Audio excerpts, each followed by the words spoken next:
السلام علیکم ورحمۃ اللہ وبرکاتہ۔ عزیز طلباء و طالبات، 11ویں دن کی سرگرمی لے کر ہم حاضر ہیں۔ آپ ایک بات اچھی طرح سمجھ لیں کہ آپ کو جو جوابات نہیں بتائے جا رہے ہیں اس کی وجہ یہ ہے کہ حکومت نے جو یہ کورس آپ کے لیے تیار کیا ہے، تو حکومت کی چاہت یہ ہے کہ آپ لوگ خود سے حل کرنے والے بنیں، آپ باصلاحیت بنیں، آپ سوچنے اور سمجھنے والے بنیں۔ اور حقیقت ہے، اگر آپ صرف تیار جوابات اگر آپ کو مل جائیں اور آپ اس کو لکھ لیں تو آپ کی صلاحیت میں کوئی اضافہ نہیں ہوگا۔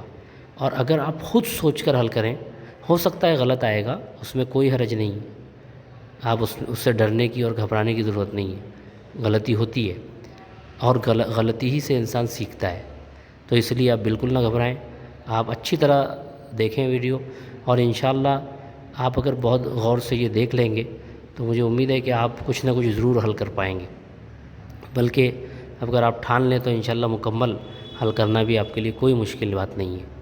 تو امید کرتا ہوں کہ آپ اب اس طرح کا معاملہ نہیں رہے گا کہ آپ جوابات کی مانگ کریں، بلکہ آپ خود انشاءاللہ سوچ سمجھ کر حل کرنے کی کوشش کریں گے۔ بہت آسان ہے، تھوڑی سی آپ کی توجہ کی ضرورت ہے۔ اب دیکھیے، یہاں پر محاورے کے سے متعلق معلومات دی گئی ہے۔ سب سے پہلے ہم یہ دیکھیں کہ محاورہ کسے کہتے ہیں۔ تو زبان میں الفاظ کے کچھ ایسے مجموعے ہوتے ہیں جن کے لفظی معنی کچھ اور ہوتے ہیں، مگر انہیں دوسرے خاص معنی میں استعمال کیا جاتا ہے۔ یعنی محاورہ کسے کہتے ہیں کہ ایک مثال کے طور پر الفاظ کا مجموعہ ہے۔ الفاظ کے مجموعے سے مراد دو یا زائد الفاظ، دو یا دو سے زیادہ الفاظ۔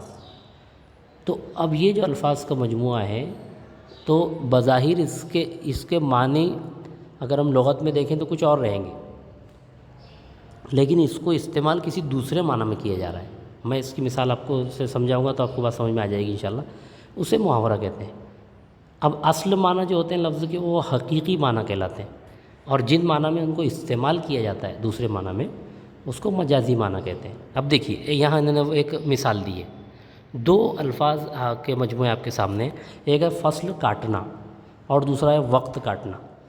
تو کاٹنے کے جو معنی آپ لغت میں دیکھیں گے تو اس کے اعتبار سے فصل کو واقعی کاٹا جاتا ہے، تو یہ اس کے حقیقی معنی ہو گئے، کسی بھی اوزار سے فصل کو کاٹا جاتا ہے۔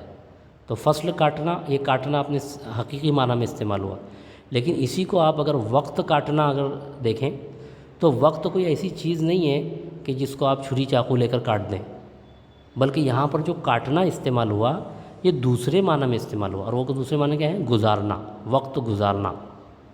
اب دیکھیے، آپ دیکھ رہے ہیں ایک کاٹنا کے جو فصل کاٹنے میں جو کاٹنا استعمال ہوا یہ حقیقی معنی میں استعمال ہوا، اور دوسرا جو وقت کاٹنا میں جو کاٹنا استعمال ہوا اسے کہیں گے مجازی معنی۔ اب آپ اگر اس کو سمجھ لیں گے آپ بہت ساری چیزیں سمجھ سکتے ہیں، اور کوئی بہت مشکل بات نہیں ہے۔ کاٹنا کے یہاں وقت کاٹنا، یہاں کاٹنے کے معنی گزارنے کے ہیں، آپ یہ اچھی طرح سمجھ لیں، اور یعنی یہ دوسرے معنی میں استعمال ہوا، مجازی معنی میں استعمال ہوا۔ تو یہ وقت کاٹنا ایک محاورہ ہے۔ بات سمجھ آ رہی؟ اب یہاں پر ہم کو کچھ سرگرمیاں دی گئی ہیں، اس میں انہوں نے کیا کیا ہے کہ پہلے ایک محاورہ دیا ہے، اس کے سامنے قوس میں اس کے معنی دیے ہوئے ہیں، اور اس کے بعد اس کو استعمال کیا گیا ہے، الفاظ جملے میں استعمال کیا گیا ہے۔ تو آپ کو بھی نیچے اسی طرح سے آپ کو محاورے کے معنی لکھنا ہے اور جملوں میں استعمال کرنا ہے۔ سب سے پہلے ہم وہ محاورہ دیکھتے ہیں کہ اس کو کس طرح جملوں میں استعمال کیا گیا ہے۔ جملے میں استعمال کیا گیا دو چار ہونا ایک محاورہ ہے۔ اب یہاں پر دو چار ہونے کے معنی سامنا ہونا، یعنی ہم جب کسی چیز کے سامنے جاتے ہیں، کسی چیز کا مقابلہ کرتے ہیں، تو اس وقت یہ استعمال ہوتا ہے دو چار ہونا۔ عام طور سے مصیبت سے دو چار ہونے کے معنی میں بھی یہ استعمال ہوتا ہے، جیسے یہاں استعمال کیا گیا مصیبت سے دو چار ہونے پر، یعنی کیا مطلب ہوگا؟ مصیبت کا سامنا کرنے پر نوجوانوں کو زندگی کی حقیقت سے آگہی ہوتی ہے۔ اب انہوں نے ایک جملے میں اس کو استعمال کیا۔ اب یہ جملے میں استعمال کرنے میں آپ ایک بات اچھی طرح ذہن میں رکھیں، ہوتا یہ ہے کہ جب کوئی محاورہ دیا جاتا ہے تو بچے کیا کرتے ہیں کہ اس کو اپنے خود کے اوپر خود کے اعتبار سے جملہ بناتے ہیں، جیسے میں مصیبت سے دو چار ہوا، تو جملہ تو درست ہے، کوئی غلط نہیں ہے، لیکن عام طور سے محاورے جو جملوں میں استعمال کیے جاتے ہیں، آپ نے دیکھا بھی ہوگا، آپ کے اساتذہ بھی استعمال کرتے ہیں، وہ دوسروں کے لیے عام طور سے استعمال کرتے ہیں۔ تو آپ میں کی جگہ کسی کا نام لکھ دیجئے، احمد مصیبت سے دو چار ہوا، فلاں زید مصیبت سے دو چار ہوا، اس طرح سے۔ تو آپ اس طرح سے دوسرے کی مثال دے کر آپ جملے بنائیے، اور دو چار ہونا اسی طرح استعمال نہیں ہوگا جیسے، بلکہ جملے کے اعتبار سے استعمال ہوگا۔ اب دیکھیے یہاں پر کیسے استعمال کیا، دو چار ہونا پر نہیں استعمال کیا بلکہ دو چار ہونے پر۔ تو یہ بھی آپ کو ذہن میں رکھنا پڑے گا محاورے کو جملوں میں استعمال کرتے وقت۔ اب دیکھیے یہ کیسے آپ حل کریں گے، تو میں نے آپ کو طریقہ، آپ جو ہے لغت ڈاؤن لوڈ کر لیں۔ جیسے مثال کے طور پر آپ نے فیروز اللغات اگر ڈاؤن لوڈ کر لیا اپنے موبائل میں، تو اب میں آپ کو بتاتا ہوں کہ یہ دھوکہ ہونا ہم کیسے استعمال کریں گے۔ تو میں موبائل اسکرین پہ آ رہا ہوں، اور وہاں سے ہم لغت میں جائیں گے اور دیکھیں گے کہ کیسے استعمال کر سکتے ہیں۔ اب دیکھیے لغت میں یہ یہاں پر میں اسکرین پہ آ گیا ہوں میرے۔ اب اس کے بعد ہم یہ پہلے تلاش کریں گے کہ فیروز اللغات ہے کہاں۔ دیکھیے یہ فیروز اللغات آپ کے سامنے ہے۔ اب اس میں کیا کروں گا کہ دھوکہ ہونے میں پہلا حرف ہے دال، تو میں پہلے دال میں جاؤں گا۔ دال میں جانے کے بعد اس کے بعد کون سا استعمال کیا گیا ہے، تو اس کے بعد دو چشمی ہے، دھ ہے، تو یہ دیکھیے دال اور اس کے بعد دو چشمی ہے دیا ہوا ہے۔ آپ یہاں جائیں گے، اب اس کے بعد واو ہے، تو آپ جب اس میں آئیں گے تو یہاں دال ہے کے بعد الف بے تے سے پوری ترتیب سے آئے گا، تو آپ تھوڑا سا آگے ڈھونڈیں گے۔ جیسے یہاں سب دھان یعنی دھ کے بعد الف آیا ہوا ہے، تو آپ آگے جاتے جائیں، واو میں جانا ہے ہم کو دھوکہ میں۔ تو آپ اس طرح سے جب آگے جائیں گے تو آپ کو آخر میں یعنی بس جیسے دیکھیے یہاں دھواں وغیرہ آ گیا، یعنی اب ہم کو وہ انشاءاللہ یہاں ملے گا۔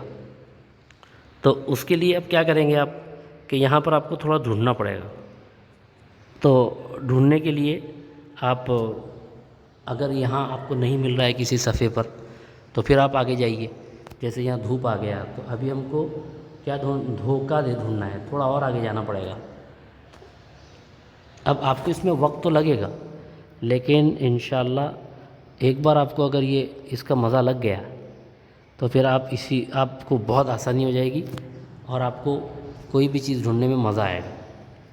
تو اب یہاں پہ ہم دیکھیے دھول آ گیا، اب یہ دھوکر پینا آ گیا، تو دھوکر پینا آپ دیکھیے دھوکے بعد آیا۔ اب یہ یہاں پر ہم دیکھ رہے ہیں دھوکہ ہونا، دھوکہ دینا آ گیا، دھوکہ دینا، دھوکہ کھانا، اور نیچے لکھا ہوا ہے دھوکہ ہونا۔ یہ یہاں پر آپ دیکھ رہے ہیں دھوکہ ہونا لکھا ہوا ہے۔ تو دھوکہ ہونے میں کیا لکھا ہوا ہے، غلطی ہونا، سہو ہونا، شبہ ہونا، شک ہونا، یہ سب اس کے معنی دیے ہوئے ہیں۔